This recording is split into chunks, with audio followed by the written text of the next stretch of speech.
Hello, Sid Roth here with Troy Brewer and Bonjour, Citroën ici avec Troy Breyer. Et Troy, j'ai trouvé un nouveau nom pour vous. Et vous vous dites qu'il y a des gens qui connaissent le temps plus que moi. Je vais vous appeler l'homme du temps. Parce que chaque fois que je vous parle, c'est du temps. C'est des calendriers. Par exemple, nous sommes maintenant dans l'année juive 57-82, qui a commencé cette année. Je connais la date car c'est mon anniversaire aussi, le 7 septembre. C'est lorsque la nouvelle année juive commence. Et donc, le 7 septembre 2021 est sur le calendrier grégorien, sous lequel le reste du monde fonctionne, nous entrons en 2022. Alors, c'est l'année juive, c'est 57-82. Et pour le reste du monde, c'est 2022. Mais dites-moi la différence entre les deux calendriers. Pourquoi avons-nous besoin de deux calendriers? why do we need two calendars? Oh mon Dieu! Eh bien, numéro un, nous avons besoin de toute l'aide que nous pouvons obtenir pour rester en face avec le cœur du roi Jésus. Oui, vous savez, nous devons être des gens qui sont dirigés par l'Esprit. Frère Sid, vous savez que c'est une grande malédiction d'être désynchronisé. Chaque fois que Jésus se présente, il dit « Regarde, tu as manqué ton jour de visite ». Et il dit aussi ceci, et dans le livre de Deutéronome, il est dit que quand vous êtes sous une malédiction, le matin, vous direz « j'aimerais que ce soit le soir ». Et le soir, vous direz « j'aimerais que ce soit le matin ». Donc c'est une malédiction d'être désynchronisé. Et le Seigneur veut que nous vivions avec lui d'instant en instant, au jour le jour, entendre un peu leur petit line-up en ligne et tout cela. Oui, vous savez ce que j'ai découvert, Troy? Même là où des choses telles que l'endroit où vous vivez, lorsque j'ai déménagé de l'île de Saint-Simon en Géorgie à Charlotte en Caroline du Nord, notre ministère a explosé. Je suis convaincu que même si j'étais dans la mauvaise ville, il y a un timing. Mais il y a la bonne ville au bon moment. Tout s'ouvrait, c'était tellement surnaturel. Et ainsi, et Dieu est si brillant que vous pouvez aller couche sous couche, et voir sa main divine dans tout. And see his divine hand in everything. Eh bien, le temps et l'espace ont été créés ensemble. L'espace-temps et la matière sont complètement inséparables. Donc, si vous voulez être en face avec Dieu, vous êtes au bon moment, au bon endroit, pour que le bon type de miracle se produise. Et c'est tout ce principe que vous connaissez très bien, que les Moadim avaient des saisons fixées par le Seigneur, où ils ont dit à un certain moment, « Rencontre-moi à un certain endroit, afin que je puisse te rendre visite avec une nouvelle couche d'un certain narratif. » Donc, vous ne pouvez pas séparer l'espace-temps de toutes ces choses que le Seigneur veut que nous soyons au bon endroit, au bon moment, à nouveau, pour qu'un bon miracle se produise. Donc, Sid, pour revenir à votre question sur pourquoi avons-nous besoin de deux calendriers et quelle est la différence entre les deux, eh bien, nous savons que le calendrier hébreu de nos frères et sœurs hébreux, le marqueur prophétique pour celui-ci est la lune. Et il commence la nuit et se poursuit tout au long de la nuit, puis il se poursuit tout au long de la journée. Nous savons que pour notre calendrier grégorien, le marqueur prophétique, c'est le soleil. Et cela commence au lever du soleil et cela se termine au lever du soleil suivant. Et on est comme si Dieu parlait à un groupe de personnes. Et l'autre calendrier est juste comme si le Seigneur parlait à un autre groupe de personnes. Jésus a dit qu'il y aura des signes dans le soleil et dans la lune, et aussi dans les étoiles. Jésus lui-même a déclaré qu'en fait, au verset 14 du livre de la Genèse, il dit que le 4e jour, Dieu créa le soleil, la lune et les étoiles. Puis il a dit, et il les a créés à partir des signes des saisons, des jours et des années. Donc c'est censé être pour le moment prophétique quand Dieu parle à travers le soleil. Eh bien, il parlait aux nations, et c'est une parole qui circule à travers la nation. Donc le calendrier grégorien a à voir avec la parole prophétique pour les nations. Et puis, lorsque Dieu parle à travers la lune, ou le calendrier hébreu, il parle en fait à son peuple de l'Alliance. Et c'est soit le peuple d'Israël, ou c'est le corps du roi Jésus. Je veux toujours que les chrétiens reconnaissent les faits juifs. J'en vois beaucoup qui disent « Eh bien, c'est l'Ancien Testament, c'est la loi, je ne veux rien avoir avec cela. » Eh bien, pourquoi? Pourquoi sentez-vous cela différemment? Why do you feel different? Parce que je ne veux pas être offensant envers mes frères et sœurs juifs parce qu'ils sont les intendants. mais ils ne possèdent pas ces fêtes. Ces fêtes s'appellent les fêtes du Seigneur. Ce sont les fêtes qui appartiennent à tout le peuple de Dieu. C'est juste que nos frères et sœurs juifs ont été fidèles pour être les intendants à travers les siècles.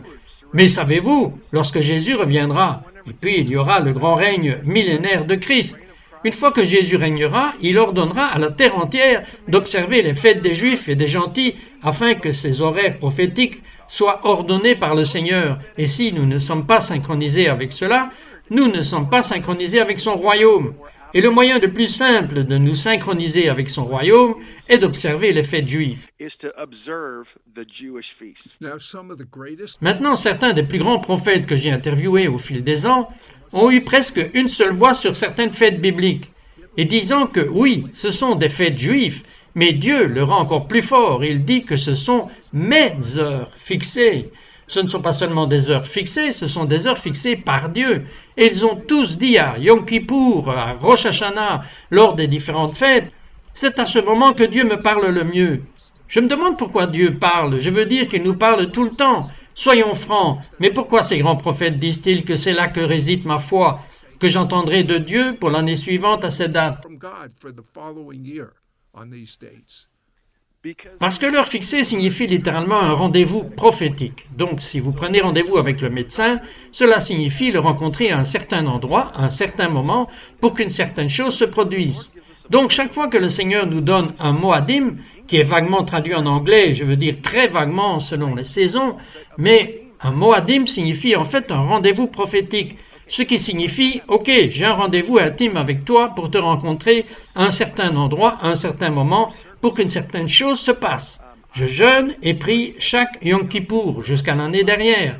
Chaque fois que nous n'étions plus autorisés à voyager, au cours des 10 dernières années, j'étais en Israël à Yom Kippour, et j'y vais pour chercher le Seigneur, et jeûner, et prier, et aller au mur, et crier à Dieu. Et il n'y a jamais eu un moment où je n'ai pas eu de visite spéciale du Seigneur. Jamais. Et c'est la même chose avec la fête des trompettes. Nous jeûnons et nous prions pendant les 10 jours, pendant les jours de crainte. Et frère, Sid, je suis un Texan de la 7e génération. Je suis un Américain de la 16e génération. Je n'ai pas de sang juif en moi. J'ai juste, vous savez, j'ai fait juste le 23 en moi et j'ai regardé, je savais juste que ça piquerait secrètement. Et j'étais comme, oh mon Dieu, je ne peux pas le croire. C'est juste mon grand privilège d'être invité. Et le Seigneur m'a invité. Et comment pourrais-je lui dire non? C'est incroyable. Vous savez, je dois qualifier quelque chose. Ce n'est pas le légalisme, ce n'est pas obligé, c'est puiser dans le surnaturel. C'est comme ça que je le vois. Non, vous avez tout à fait raison, et encore une fois, surtout, ça a à voir avec le calendrier, et ça a à voir avec comme vivre ce que j'aime appeler un style de vie issacharien. Ok? De connaître les temps et les saisons, et ce qu'Israël a à faire. Bien, le moyen le plus simple que vous puissiez faire est d'observer les fêtes. De la manière vraiment la plus simple que vous pouvez le faire aussi, c'est d'apprécier et de garder le Shabbat, et dire que je vais garder un jour saint. Maintenant, encore une fois, vous parliez d'un frère gentil qui a été greffé dans le corps de Jésus, mais c'est une invitation spéciale, et j'ai accepté cela, et je ne suis en aucun cas légaliste. Non, comme par exemple, maintenant, pour moi, la seule façon dont je vais vraiment observer la fête juste à cause de mon emploi du temps, et de tout le reste, je veux dire, je suis juif. Juif. J'ai fait un ADN avec un spécialiste de l'ADN juif, et ils ont littéralement découvert que je descendais de la tribu de Juda. Je ne peux même pas connaître la tribu dont je viens, mais la vérité est que le seul endroit où vous pouvez vraiment observer les fêtes, à mon avis, c'est en Israël. La seule façon dont le monde peut être en place, c'est que les Juifs soient en Israël, et c'est ce que nous voyons Dieu orchestrer en ce moment. Amen. Maintenant, j'ai besoin que vous nous expliquiez l'importance des nombres bibliques. Le fait, comme beaucoup de gens ne savent pas, que dans l'alphabet hébreu, ce n'est pas seulement une lettre, mais c'est aussi un chiffre. Mais pourquoi êtes-vous si intéressé par les chiffres? Est-ce quelque chose que cette génération a trouvé? Ou avons-nous été intéressés par les nombres tout au long de la Bible?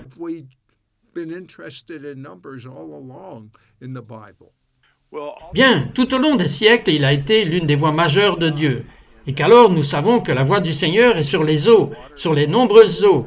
Et l'une des grandes voix du Seigneur est comment les choses sont mesurées, comment les choses sont comptées, comment les choses sont pesées.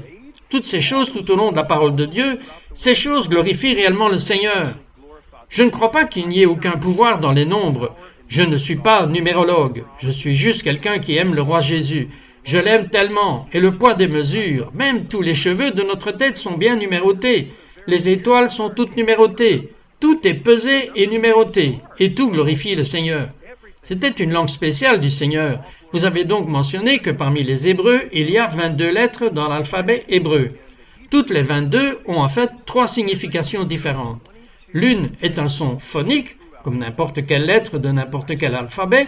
L'autre est une valeur numérique. Et puis la troisième est en fait une image prophétique.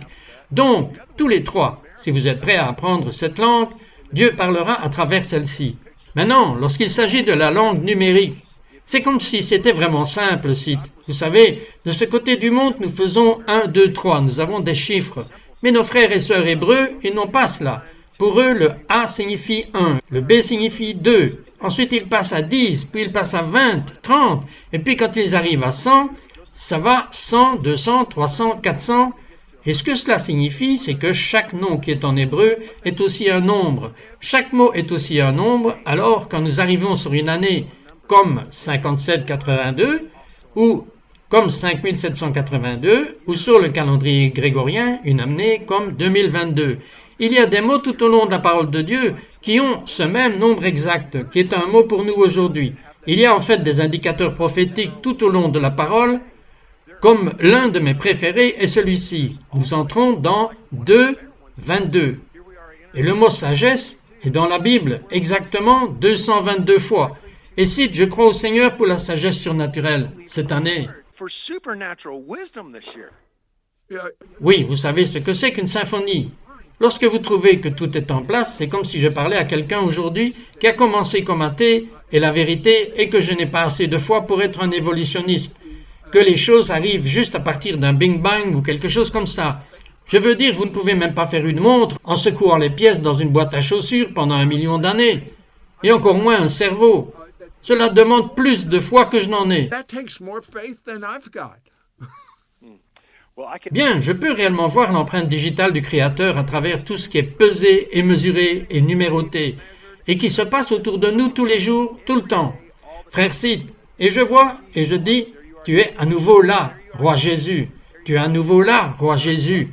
Et j'aime que cela fasse partie d'un mode de vie prophétique dans la puissance du Saint-Esprit.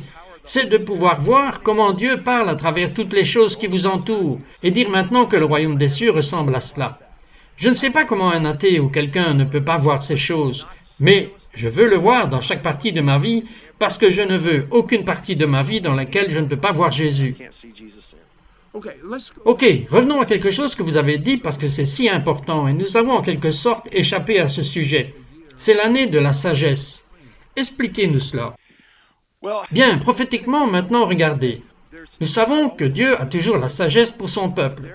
Mais il y a des moments où Dieu déversera littéralement son Esprit Saint pour se manifester dans la forme de choses comme des solutions simples à des problèmes compliqués, où il dit « Je vais vous donner une grâce spéciale pour la sagesse maintenant ».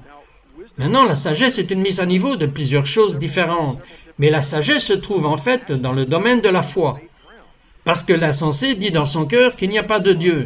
Donc, juste la sagesse et la foi augmentent en même temps. Et donc, je crois à nouveau de tout mon cœur que cela va être une année où la gloire du Seigneur sera vue dans les royaumes de la sagesse. Ce qui signifie que je crois que Dieu va nous donner des réponses créatives à des problèmes très difficiles. Amen. Comme j'ai dit, des solutions simples à des problèmes compliqués. Je crois au Seigneur pour cela. Je crois aussi à une sagesse surnaturelle pour apporter le genre de gloire du Seigneur ou comment nous portons la présence de Dieu dans chaque situation, dans le sens comme dans Acte 2, verset 22, où il y a les 3 mots « signe, miracle et prodige ». Vous savez que la Bible dit dans Daniel 2, verset 22, que Dieu aime révéler les choses secrètes, qu'il y a en fait une sagesse pour nous maintenant. Je suis à la recherche de ce genre de choses pour commencer maintenant en cette saison. Je ne veux pas que les gens ratent cela. Ce que vous venez de dire est l'année où nous sommes en train d'entrer, dans 2022.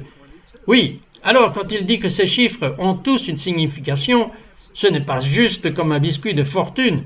C'est Dieu, ce n'est pas un petit homme avec de la poudre et de l'eau qui fait un cookie. Non, non, ce n'est pas cela, c'est totalement le Seigneur, et ces choses sont faites exprès, ok? Donc, voici quelque chose d'intéressant. Nous venons d'avoir Thanksgiving. Ce Thanksgiving était le 400e Thanksgiving américain. Et c'est une période de temps très spécifique.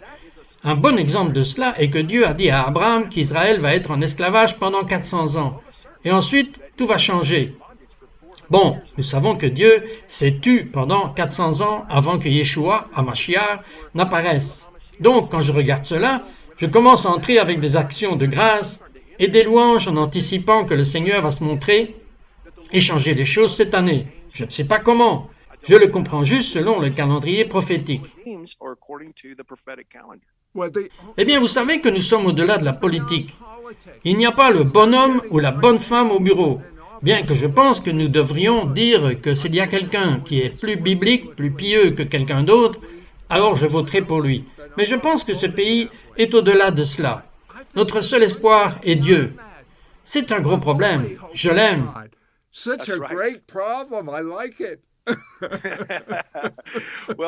Bien, vous savez que Jésus est le seul bateau à flot.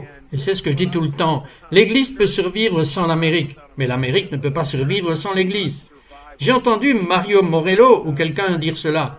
Et cela a résonné en moi. Et je suis simplement déterminé que la meilleure chose que je puisse faire pour mon pays et pour mon peuple est de marcher dans la puissance du Saint-Esprit et d'être une démonstration intrépide de la vérité et de la rédemption de Dieu, et être en parfaite adéquation avec le rythme cardiaque du roi Jésus lui-même.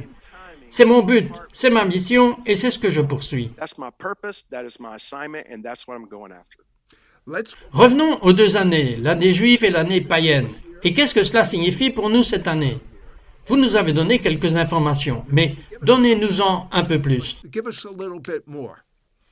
Ok, donc sur le 57-82, donc c'est une année 82 sur le calendrier hébreu.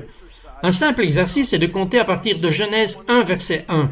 Quel est le 82e verset de la Bible? Et c'est ce qui est incroyable, frère. Il s'agit de 2 frères, et c'est dans Genèse 4, verset 2. Il est dit, et de nouveau, elle a enfanté son frère Abel. Et Abel était un gardien de moutons, mais Caïn était un laboureur. Alors j'ai d'abord remarqué qu'il s'agissait de 2 frères. Maintenant, ces 2 frères sont opposés. Ils sont opposés dans l'identité, ils sont opposés dans la mission, ils sont opposés dans le but. Donc j'ai dit, alors je vais au Nouveau Testament, et puis je vais à Matthieu 1. Je compte 82, parce qu'encore une fois, c'est l'année 82, sur le calendrier hébreu. Et le 82e verset dans le Nouveau Testament concerne aussi les frères. C'est Matthieu 4, verset 18, et il est dit, Jésus, marchant au bord de la mer de Galilée, a vu 2 frères, Simon, appelé Pierre, et André, son frère, jetant un filet dans la mer, car ils étaient tous les 2 pêcheurs. Donc le 82e verset de l'Ancien Testament parle de 2 frères qui ne font pas la même chose. Et ce ne sont pas les bons frères pour faire partie de cette année. Mais le 82e verset du Nouveau Testament parle de 2 frères qui faisaient la même chose. Ils étaient tous les 2 des pêcheurs, et Jésus est au milieu d'eux. Ce qui me donne un aperçu prophétique que l'Esprit du Seigneur veut se mouvoir dans le milieu d'alliances stratégiques, des assemblées de fraternité de personnes pieuses cette année, et l'unité. L'unité doit être une haute priorité pour le corps du roi Jésus, parce que Jésus veut se montrer parmi nous. Vous m'avez dit que vous aviez un rêve récemment à ce sujet. Oui, j'ai eu un rêve où je suis entré dans un immeuble. Il y avait un groupe d'hommes très forts qui étaient tous terrifiés par quelque chose qu'ils regardaient à la télévision. J'ai dit, mais qu'est-ce que vous regardez, les gars? Ils étaient tous terrifiés. Ils ont dit, nous regardions quelque chose qui s'appelle Yellowstone. Maintenant, il y a une émission de télévision qui s'appelle Yellowstone. Je pensais que c'était ce qu'ils regardaient. Mais quand j'ai regardé la télévision, ce n'était pas Yellowstone, l'émission de télévision. C'était le parc national de Yellowstone. Et il y avait une menace d'un événement sismique énorme. Et ils étaient comme si ce n'était pas bon. L'Esprit du Seigneur s'est déplacé sur moi. Et j'ai crié à ce groupe d'hommes, « N'ayez pas peur des choses terrifiantes. » Et puis le rêve était fini. J'ai reconnu à ce moment-là qu'il y a des choses très effrayantes à l'horizon, et que Dieu Tout-Puissant vous parle, et que chaque fois que nous sommes parmi les frères, nous devons instruire et nous exhorter, et nous devons nous entraîner pour dire « N'ayez pas peur des choses terrifiantes ». C'est le moment pour nous de faire attention où nous posons nos yeux et de quoi nous avons peur, parce que Jésus veut se manifester au milieu de nous.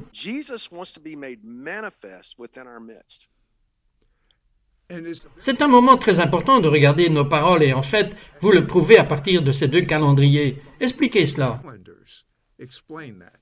Bien que chaque fois que vous voyez ces deux calendriers ensemble, une des choses que vous voyez, c'est que la lumière est une partie énorme de cela. Maintenant, chaque fois que je parle de lumière, je parle de ce qui est rendu manifeste et de la lumière de la révélation. Une partie intéressante de cela est en fait le nombre 22. Et encore une fois, nous entrons dans la 22e année du 21e siècle. Et le nombre 22 est un nombre qui représente la lumière ou la lumière qui se manifeste, ok? Le mot lumière se trouve dans le livre de Jean, exactement 22 fois. À la 22e fois dans le livre de Jean, il est dit « Je suis la lumière du monde ». Le livre de l'Apocalypse, la lumière de l'Apocalypse, en fait, il y a 22 chapitres dedans. Il y a 22 épîtres dans le Nouveau Testament. Encore une fois, c'est de la lumière. À l'intérieur du pied de l'âne dans le tabernacle, il y avait 22 amandes sur les 7 branches différentes.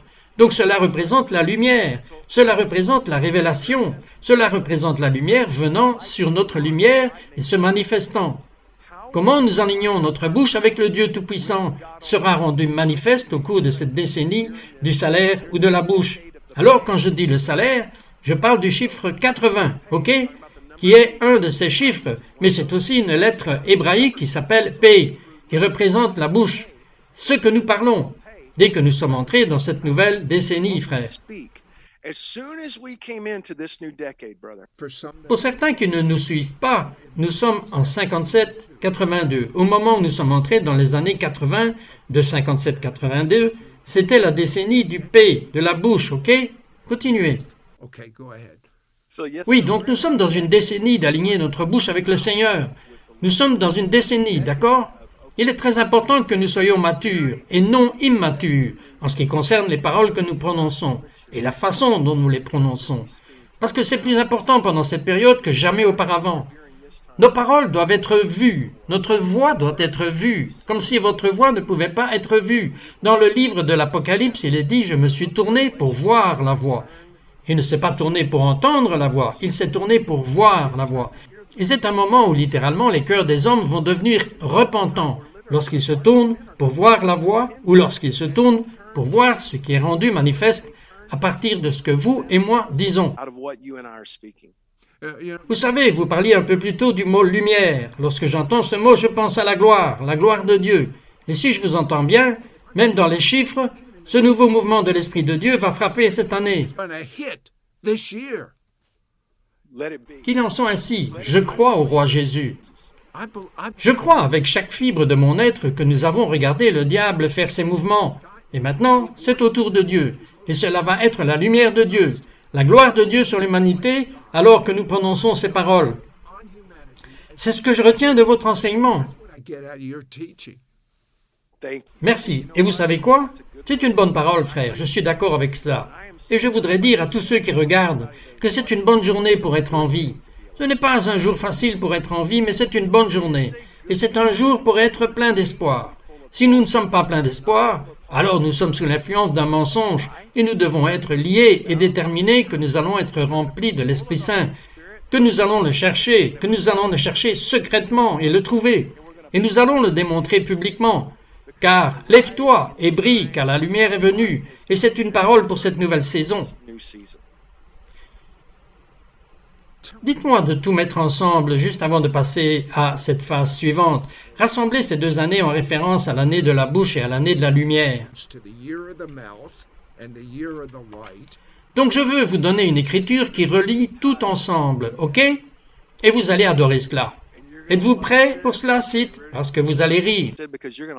J'ai ma ceinture de sécurité, je la serre, ok. Préparez-vous, frère. C'est dans Job 22, verset 28.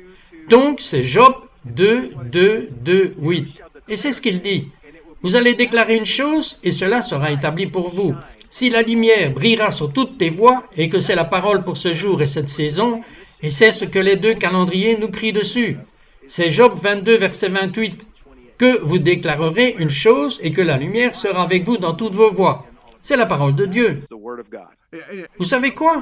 Tant de gens insistent sur le contraire. Regardez, comment deux peuvent-ils marcher ensemble s'ils ne sont pas d'accord? C'est la parole de Dieu. Je suis d'accord que cette lumière sera tout autour de moi, 24 heures sur 24 et 7 jours sur 7. Et oui, il se passera des choses à ma gauche et à ma droite, mais elles ne viendront pas me toucher. But they're not gonna come and touch me. Amen, amen. Je vais être un fanatique d'espoir. Je vais être plein d'espoir. Je vais être plein de joie. Je vais être plein de la lumière de la parole de Dieu. C'est si léger. Cela brillera sur tous les chemins. Job 22, 28 le dit. Parce que vous déclarerez une chose, c'est ce qu'elle vous dit. Because you will declare a thing. That's what it says.